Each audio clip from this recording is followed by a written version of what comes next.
Bonjour, nous sommes le professeur Kassian Issa Adoubi et nous avons l'immense plaisir de vous présenter la séance numéro 10 du certificat sur la prise en charge de l'hypertension artérielle qui va porter sur la première partie du traitement pharmacologique de l'hypertension artérielle. Alors, il faut savoir que les objectifs de ce cours sont au nombre de 4. Vous devez être capable d'identifier un antihypertenseur selon sa classe thérapeutique quand vous aurez fini ce cours, expliquer les mécanismes d'action des antihypertenseurs, ou du moins le plus assez sommairement, préciser les indications préférentielles de chaque antihypertenseur, ça c'est important, et puis tenir compte des effets indésirables et contre-indications des antihypertenseurs dans leur prescription. Alors, pour atteindre les objectifs de ce cours, on parlera donc, après l'introduction des mécanismes d'action des antihypertenseurs, on va les décrire. On va ensuite parler de la classification des propriétés et posologie des antihypertenseurs. Ensuite, on parlera des antihypertenseurs conseillés en première intention. On parlera des indications préférentielles et puis les contre-indications et effets indésirables à connaître avant de conclure. Ce cours est un des cours les moins doux,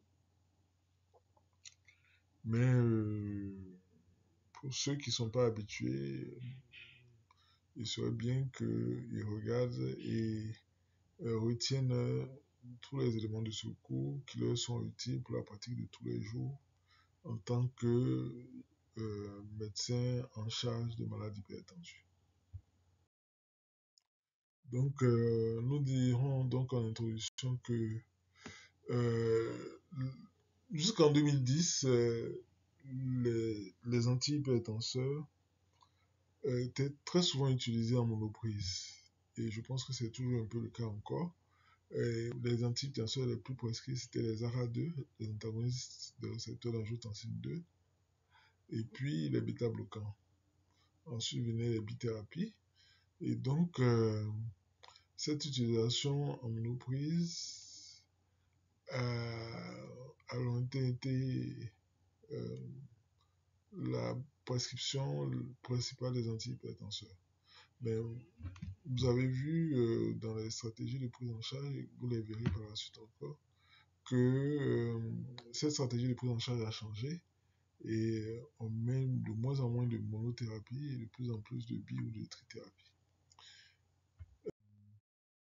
Les antihypertenseurs les plus prescrits sont donc les diurétiques thiazidiques, les bêta-bloquants, les ARA2, les calcibloquants, les IEC, et on a aussi les centraux. Après, on a les autres qui sont beaucoup plus rarement prescrits. Les centraux, vous voyez qu'il y a un cadre, et dans ce cadre-là, le diurétique est au centre, parce que les diurétiques, généralement, potentialisent l'action des autres antihypertenseurs.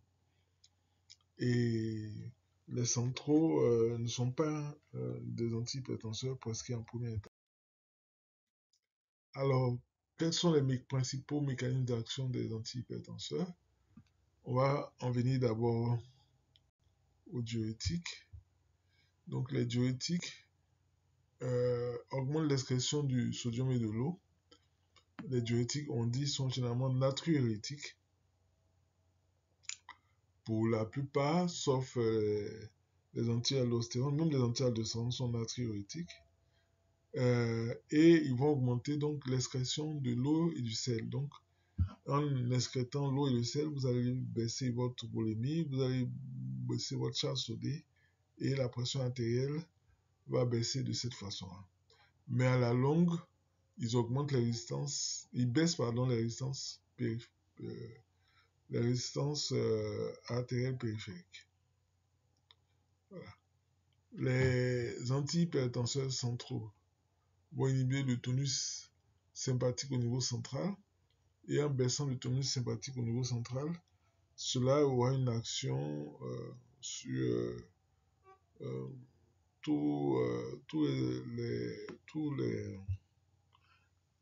les ganglions sympathiques périphériques, et cela va entraîner une baisse de la pression artérielle de cette façon.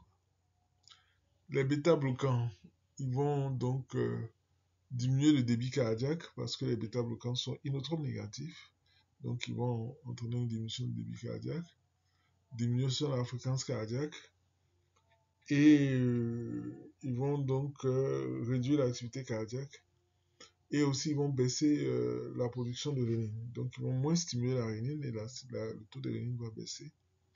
Et donc il y aura moins de transformation d'angiotensinogène en angiotensine 1 et d'angiotensine 1 en angiotensine 2.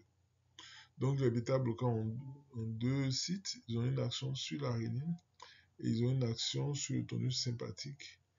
En diminuant ce tonus sympathique là, ils vont donc baisser le débit cardiaque, ils vont donc inotropes négatifs, et baisser aussi la fréquence cardiaque, chronotrope négatif.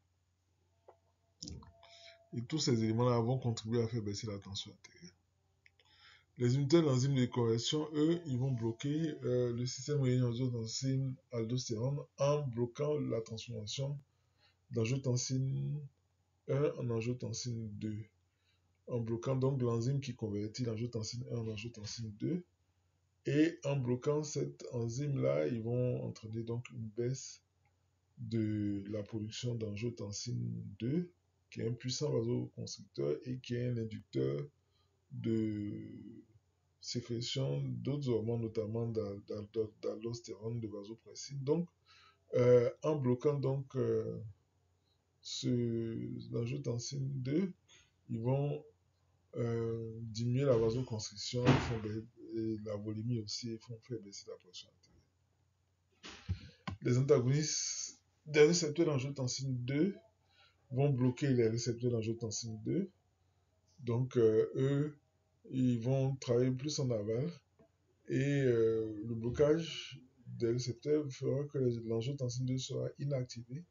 Et donc, ne sera pas, va perdre son potentiel vasoconstricteur. Et son potentiel en bloquant les récepteurs, il n'y aura pas d'efficacité de l'angiotensine 2, et donc la vasodilatation sera de mise. Il faut dire que les IECSA2 travaillent sur le même arbre, sur le même type de mécanisme, et donc ils sont pratiquement cousins l'un et l'autre. Les vasodilatateurs alpha bloquants, eux, vont bloquer les récepteurs de alpha au niveau artériel et vont entraîner une baisse des résistances périphériques. Et enfin,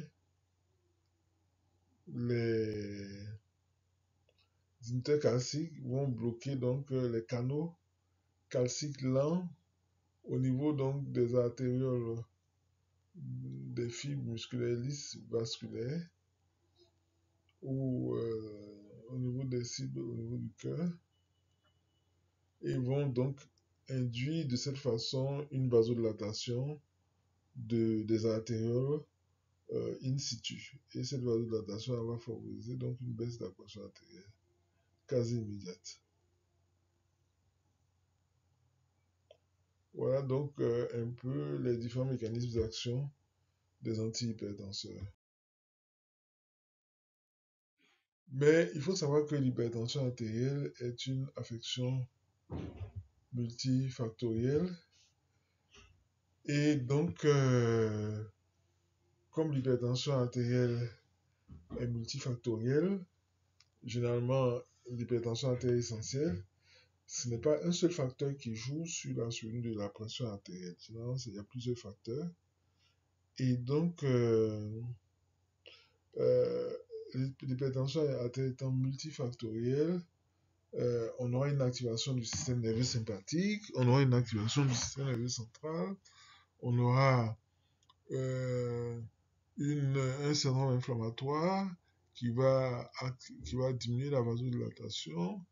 On aura donc un certain nombre de facteurs qui vont favoriser donc la déstabilisation de la pression artérielle chez l'hypertendu.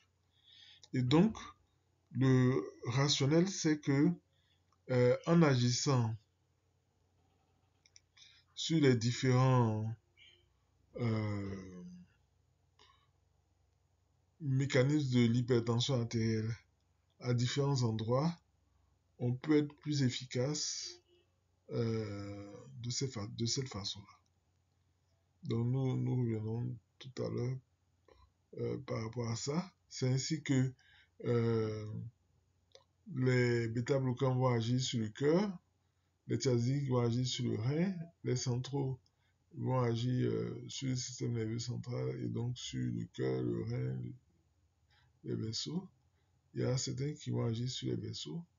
Et donc, le fait d'avoir plusieurs modes d'action facilite le contrôle de la pression artérielle si les médicaments sont associés. Donc, quels sont les antihypertenseurs? Parmi les antihypertenseurs, les premiers qui ont été découverts, ce sont les diurétiques thiazidiques. Les diurétiques thiazidiques sont des médicaments utilisés depuis 1955 et qui ont prouvé leur efficacité dans la baisse des morbimortalité chez le sujet hypertendu. Donc, ils ont pour action de faire baisser la volémie en baissant la charge sodée et en diminuant la résistance artérielle systémique. Donc, on dit que les diurétiques sont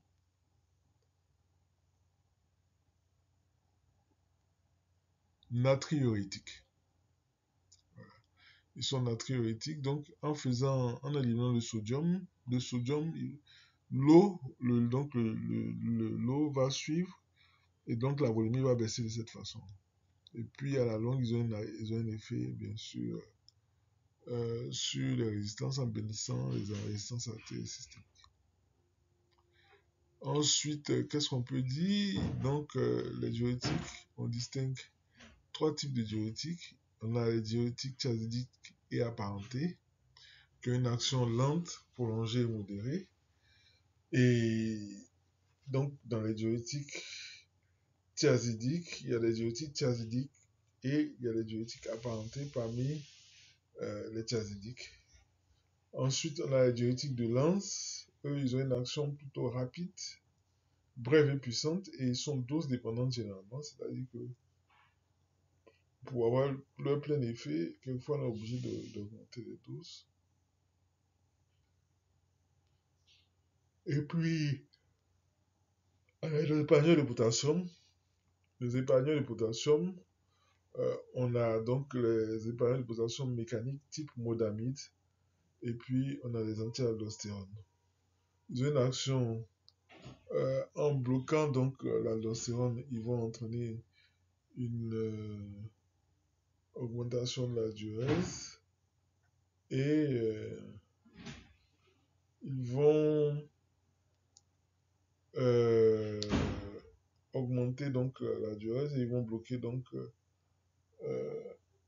ils vont épargner le potassium. Donc, étant donné qu'il y a des diurétiques qui font perdre du potassium, sont les diurétiques thiazidiques, et il y en a qui font épargner du potassium, on va avoir, on a eu l'idée d'associer ceux qui font perdre du potassium et ceux qui épargnent du potassium dans un seul comprimé. Et dans ce cas-là, on va parler d'association de diurétiques. Par exemple, la lactazine, c'est de l'altazine plus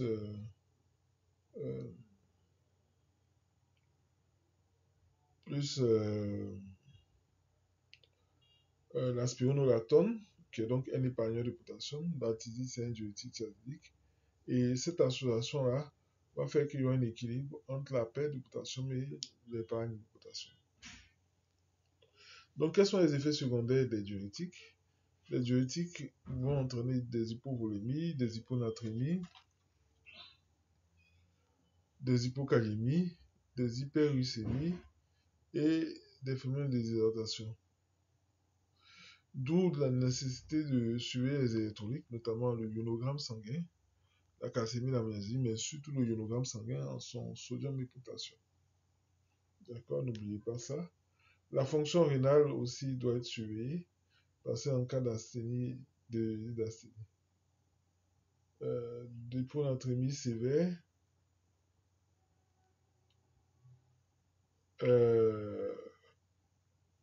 on peut avoir des hyponatrémies sévères, des hypocalémies, des hypercalémies, donc il faut surveiller les électrolytes. Et puis la fonction rénale et l'acide urique.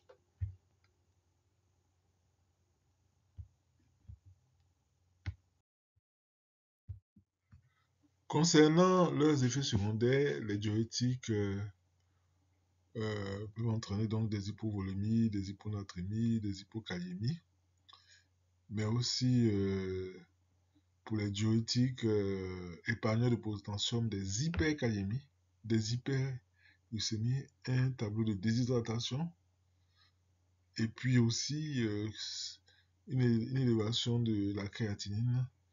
Quand le malade est déshydraté, bien sûr, il va élever sa créatinine. Ou bien quand il a un diurétique épargneur de potassium, le risque aussi, c'est d'avoir une hypercréatinémie. Il faut savoir aussi que les diurétiques favorisent la dyslipidémie et l'hyperglycémie à long terme. Il faut surveiller donc chez ces patients des électrolytes, notamment le iono et la créate, la calcémie, la magnésémie, la fonction rénale, l'acide urique. Quels sont les avantages des diurétiques? Les diurétiques, comme je l'ai dit tantôt, potentialisent l'action des autres antihypertenseurs. Les diurétiques sont plus efficaces chez ceux de race noire et puis ils ne coûtent pas cher. Et donc, c'est un gros avantage que nous avons avec les diurétiques.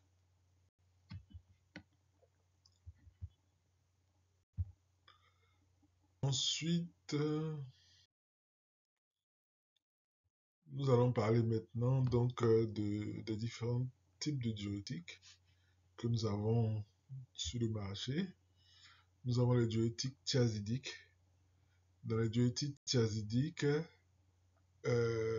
nous avons deux types de diurétiques. Les diurétiques thiazidiques vrais, tels que l'hydrochlorothiazide, qu'on appelle Ezidres, d'accord, ou bien le polythiazide rénèse, ou bien l'altizide, mais l'altizide, ou bien le méclothiazide. Donc, ce sont des diurétiques thiazidiques. Ces diurétiques thiazidiques vont avoir pour suffixe zide, généralement, ou bien thiazide. D'accord, polythiazide, hydrochlorothiazide, méclothiazide. Et à côté des diurétiques thiazidiques, nous avons les apparentés aux thiazidiques, notamment deux apparentés aux thiazidiques à connaître, c'est le chlorthalidone, hygroton, qui n'est pas en vente ici, et puis l'endapamide, le fludex. La différence entre les diurétiques thiazidiques et les apparentés aux thiazides, d'abord, ils ont le même mode d'action, mais généralement, les apparentés aux thiazides ont une durée d'action plus longue que les thiazidiques. Ce qui fait que ce sont des diurétiques de choix dans la prise en charge de l'hypertension artérielle. À côté des diurétiques thiazidiques, nous avons les diurétiques de Lanz. Les diurétiques de Lanz, on a le bumétanide, le furosémide, le torsémide, bien le torésamide. Ils se terminent tous par ide, c'est leur suffixe. Sont donc des diurétiques qui sont dose dépendantes. Et ils agissent au niveau de l'anse de l'anglais, ils sont natriurétiques, ils entraînent souvent des hypokaliémies et il faut compenser cette hypokaliémie par la jonction souvent de potassium ou il faut ajouter une association, notamment un épargneur potassique pour faire une association. Dans les épargneurs potassiques, on distingue deux types d'épargneurs potassiques. On a les épagneuls potassiques de type mécanique, comme l'amyloride, notamment le modamide et le triamtérène. D'accord. Et puis, on a des épagneuls potassiques qui sont en fait des anti-aldostérones. Et donc, c'est par un mécanisme hormonal qui vont entraîner donc l'épargne du potassium. C'est le cas de la spironolactone, qui est son chef de file, et l'éplérénol. Donc, pour résumer, le chef de file des thiazidiques, c'est l'hydrochlorothiazide. Les thiazides donc sont des diurétiques hypokaliémiants, donc ils vont entraîner donc une baisse du potassium. Les diurétiques dedans sont aussi hypokaliémiants, mais ils sont fortement diurétiques et ils sont dose dépendants. Et les épargneurs potassiques. Les épargneurs potassiques sont donc hyperkaliémiants. Et donc, comme j'ai dit tantôt, on peut faire l'association d'un épargneur potassique et d'un diurétique thiazidique ou un diurétique hypokaliémiant. Venons-en maintenant aux bêta-bloqueurs. Les bêta-bloqueurs sont les médicaments qui ont été découverts et utilisés après les diurétiques dans la prise en charge de l'hypertension artérielle. Parmi les bêta-bloqueurs qui sont utilisés depuis 1965, on a plusieurs sous-familles de bêta-bloqueurs qui agissent de différentes façons. Mais globalement, les bêta-bloqueurs vont entraîner une baisse du débit cardiaque, une baisse de la fréquence cardiaque, comme je disais, une baisse du débit cardiaque qui sont inotropes négatifs, une baisse de la fréquence cardiaque, ils sont chronotropes négatifs, une diminution de la sécrétion de la rénine, et ils auraient une action centrale. Mais en dehors de ces actions-là, les bêta-bloquants, chacun a d'autres mécanismes d'action, d'autres actions, d'autres effets. Notamment, on a la cardiosélectivité. La cardiosélectivité, c'est le fait que le bêta-bloquant bloque essentiellement son effet bêta 1 chez le patient et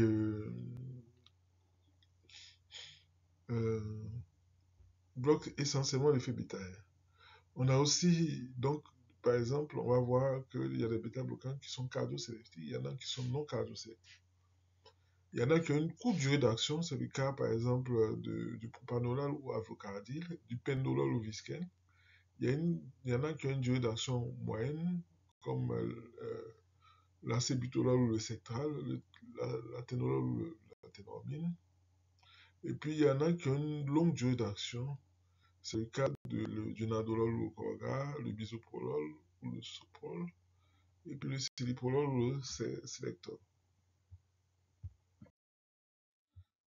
Les bêta-bloqueurs ont des effets secondaires à connaître: décompensation cardiaque, asthme, bradycardie, asthénie, impuissance, et sont contre-indiqués dans certaines situations, notamment en cas d'asthme, de troubles sévères de la conduction cardiaque et de bronchopneumonie chronique obstructive. Donc, quand on prescrit les bêta-bloquants, il y a deux fonctions qu'on doit suivre: le rythme cardiaque et la fonction respiratoire, à cause de leurs effets sur ces deux fonctions. Quels sont les avantages des bêta-bloquants? C'est qu'ils ont de nombreuses indications en médecine, c'est-à-dire qu'en plus de l'hypertension, on peut les utiliser dans la migraine, dans l'hypertension portale, dans l'hyperthyroïdie, dans le stress, dans le glaucome. Donc, ils sont des médicaments passe-partout. Et donc, si vous êtes hypertendu et vous avez, par exemple, la migraine, vous pouvez, au lieu de prendre un autre médicament, choisir un bêta-bloquant qui va agir donc sur ces deux composantes. Ils ont aussi des indications en cardiologie, notamment l'insuffisance cardiaque l'insuffisance coronarienne. Concernant l'insuffisance cardiaque, nous avons 4 bêta-bloquants seulement qui agissent dans l'insuffisance cardiaque. C'est le carvedilol, le bisoprolol, l'indibivolol, le métropolol. Et puis, on peut les utiliser aussi dans les troubles de rythme cardiaque.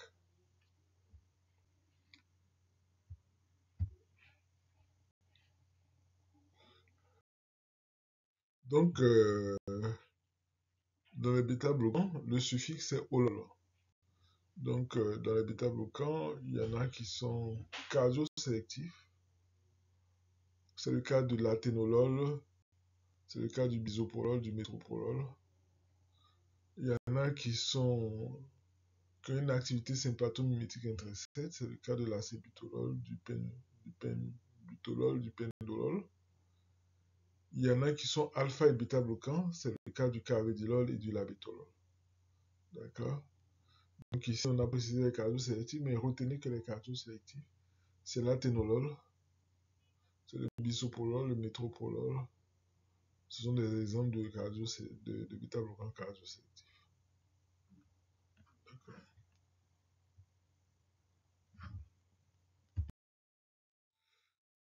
Les inhibiteurs calciques.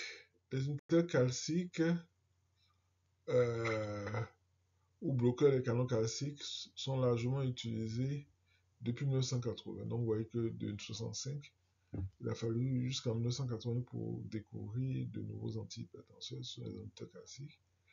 Et leur rôle, ils interviennent dans la prévention des accidents vasculaires cérébraux, des accidents cardiovasculaires du GAG. Donc, on les utilise fréquemment à cause de ça, mais ce n'est pas que sur le sujet qu'on peut les utiliser, on l'utilise dans beaucoup d'autres indications.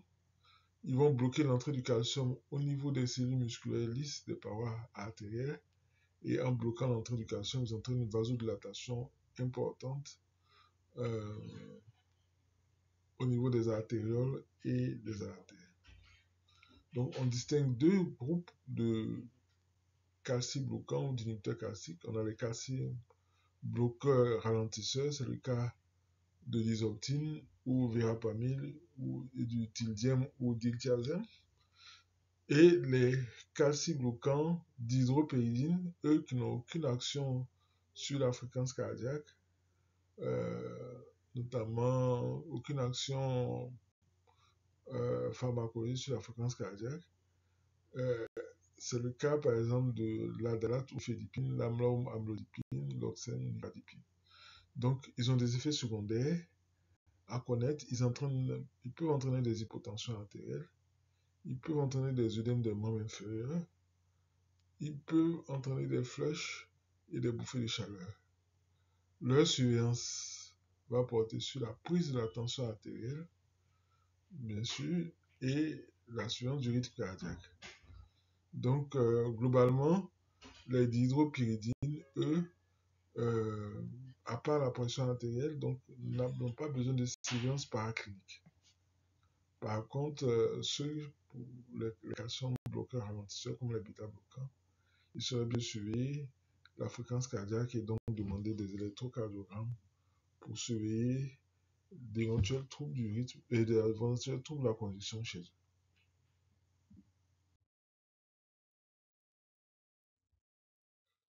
Les inhibiteurs calciques sont largement utilisés depuis 1980. Ils vont donc bloquer un peu la même chose que j'ai dit. Il faut savoir comme effet secondaire qu'ils peuvent entraîner des hypotensions, des œdèmes des membres inférieurs, des bouffées, des flèches, et puis qu'ils sont contre-indiqués dans l'insuffisance cardiaque et dans les troubles sévères de la conduction. Il s'agit donc des non-dihydropyridine. C'est le cas donc du diltiazem et du verapamil. Quels sont leurs avantages? Ils sont plus efficaces chez le sujet de race noire. Les non-dihydropyridine sont utilisés pour le traitement de certains troubles du rythme cardiaque. Et pour les dihydropyridines, on n'a pas besoin de surveillance biologique ou paraclinique.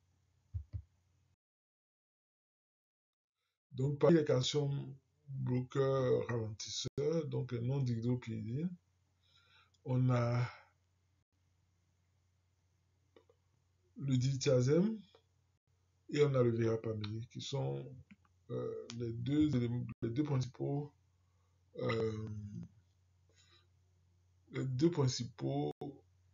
calcibloquants non d'hydropyrétine et ralentisseurs. On a aussi le bépridil, mais lui, il est utilisé dans certaines situations, dans les urgences, dans les troubles du rythme urgent, mais il n'est pas utilisé comme anti-hypertenseur. Ensuite, nous avons les calcium bloqueurs d'hydropyridine, et ce sont les plus connus, dont le chef de file est l'amlodipine. On a aussi donc l'amlor, la phlodipine, l'istratipine, la nicardipine, la nifedipine, la nisoldipine. Il y a encore de nouveaux qui sont apparus, notamment la slindipine, et puis bien d'autres. Donc, ces bêta-bloquants, eux, n'ont pas d'effet sur la conduction cardiaque. Ensuite, nous avons des inhibiteurs de l'enzyme de conversion. Les inhibiteurs de l'enzyme de conversion, on prouvé leur efficacité sur la mortalité cardiovasculaire et la fonction rénale. Ils vont bloquer la formation de l'angiotensine 2 en inhibant l'enzyme de conversion de l'angiotensine qui transforme l'angiotensinogène en l'angiotensine 1 en angiotensine 2.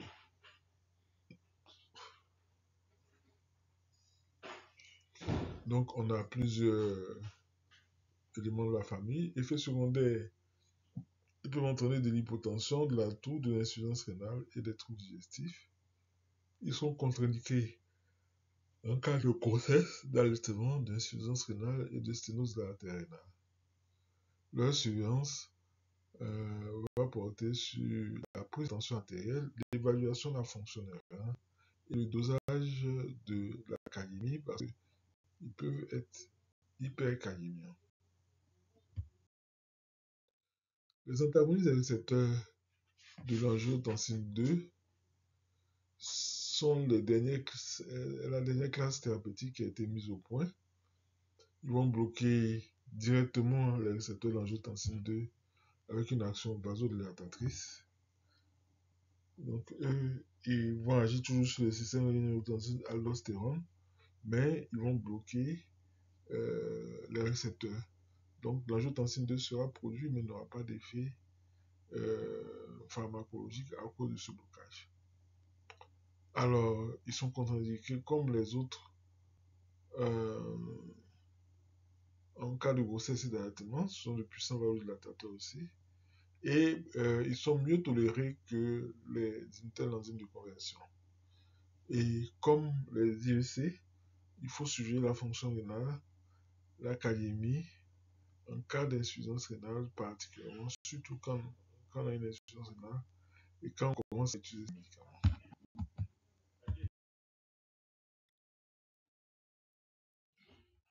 Il faut savoir qu'on appelle bloqueur du système rénine-angiotensine-aldostérone les inhibiteurs de l'enzyme de conversion et les antagonistes des récepteurs d'angiotensine 2. Quels sont les avantages? Ils ont une protection rénale, ils sont antiprotéinuriques, ils ont une protection cérébrale, une protection cardiaque, et ils augmentent la sensibilité.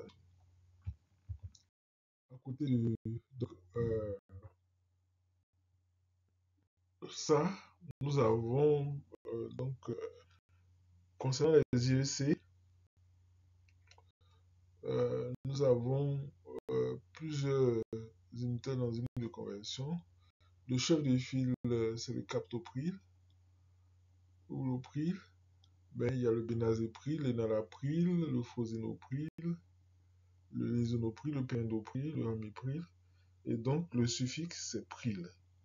Donc, si vous entendez pril, ça veut dire que c'est un inhibiteur d'enzyme de conversion. Et les ARA2, le suffixe, c'est sartan. C'est le cas du cantésartan, l'éposartan, l'irbesartan, le losartan, valsartan, de telmisartan, qui sont tous couramment utilisés ici. Après, donc, les bloqueurs du système rénine-angiotensine-aldostérone, nous avons les alpha-bloqueurs. Les alpha-bloqueurs vont bloquer les récepteurs alpha-1 adrénergiques post-synaptiques et ils vont entraîner une baisse des résistances périphériques par ce mécanisme. Et donc, on a le minipress, alpress, qui sont la prazosine et le précil, qui vont avoir cet effet alpha bloquant. Le précil a une action centrale associée. Ils sont malheureusement mal tolérés, chute précoce de la pression artérielle, hypotension orthostatique, vertige. Donc, malaise, ils sont vraiment mal tolérés, donc ils ne sont pas prescrits en première intention. Et on les suivait sur la prise de la tension artérielle. Les antihypertenseurs centraux sont aussi mal tolérés. Ils vont diminuer le tonus sympathique par stimulation des récepteurs alpha-2 adrénergiques. C'est le cas de l'alpha-méthyldopa-aldolate, la clonidine ou catapressant, le physiotherme ou minipress, l'hyperium ou rimeldine. Effet secondaire, somnolence, sécheresse de la bouche, orthostatisme. Donc, les alpha-bloquants, on a la dosaxosine, la prazosine, la teraxosine. Donc, le suffixe, c'est zosine, zosine. Et puis, les antihypertenseurs centraux n'ont pas de suffixe. Il y a la clonidine, il y a l'alpha-méthyldopa, il y a la guanfacine, il y a la rizepine. Et puis les vasodilatateurs directs, ils sont comme musculotropes. Ils vont agir directement sur le muscle isque en entraînant une vasodilatation. C'est le cas de l'hydralazine et puis du minoxidil.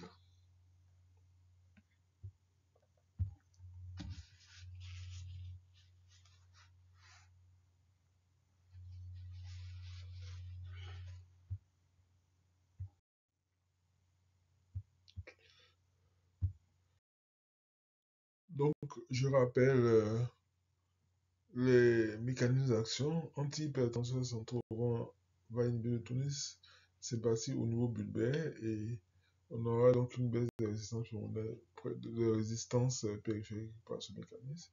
Les diurétiques vont augmenter l'excrétion du sodium et de l'eau.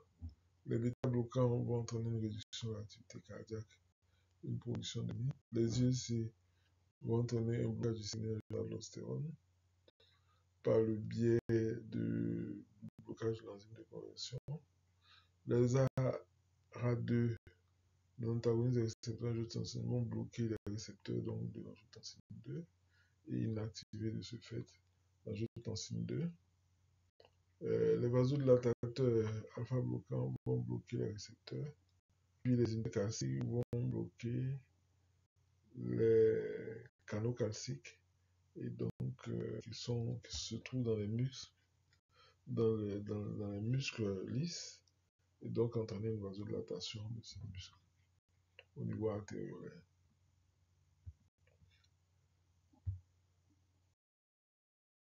Donc, pour le traitement de l'hypertension artérielle, il existe 4 cas majeurs qui sont recommandés en première intention. Les diurétiques, les inhibiteurs calciques, les IEC, les ARA2, qui sont donc ces 4 classes majeures. Il y a 4 classes complémentaires, les bêta-bloquants, qui n'étaient pas mis dans les classes majeures, mais maintenant on estime que leur bénéfice en termes de morbide mortalité n'est pas tout à fait prouvé, donc ils sont passés en classe complémentaire.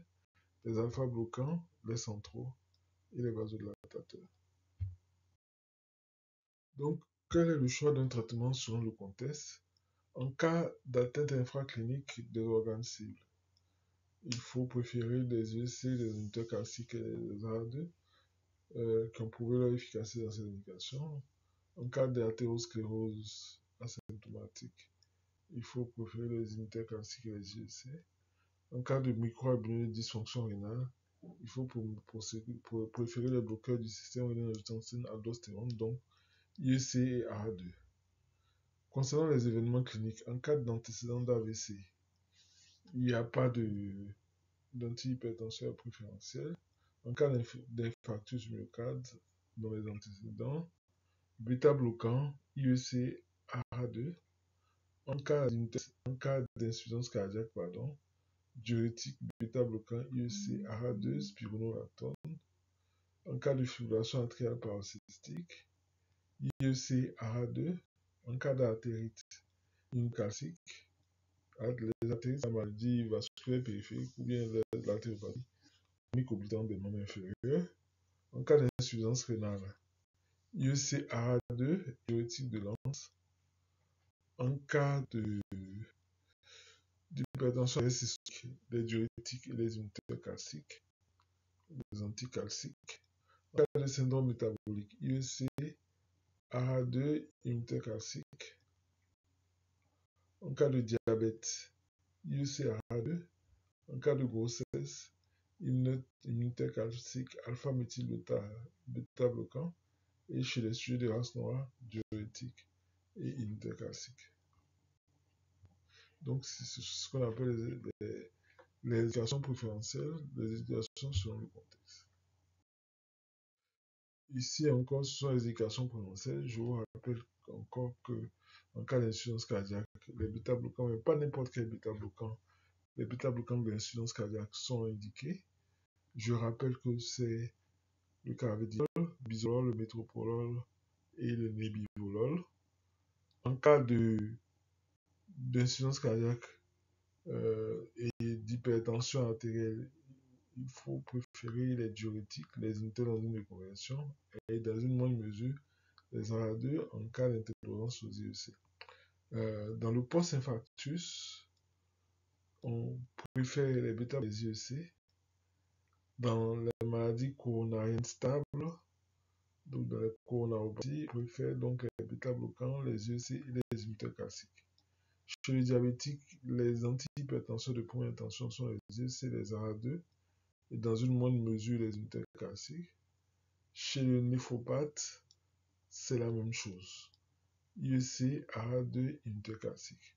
En cas de grossesse, inhibiteur calcique, alpha-méthyldopa et aussi bêta-bloquant en cas d'intolérance ou de résistance aux inhibiteurs calciques. Donc, nous allons vous présenter le cas clinique avant de terminer. Monsieur FL a 55, il est tabagique, il est asthmatique. Il va présenter des douleurs rétrosternales constrictives suivant à l'effort. Il a 150 sur 90 de tension artérielle, il a 98 de battements par minute. Ailleurs, RAS. Est-ce que vous prescrivez un traitement médicamenteux dans ces chiffres de pression ou bien vous vous abstenez? Si oui, pourquoi? Quelle classe thérapeutique faut-il privilégier si vous devez prescrire une monothérapie?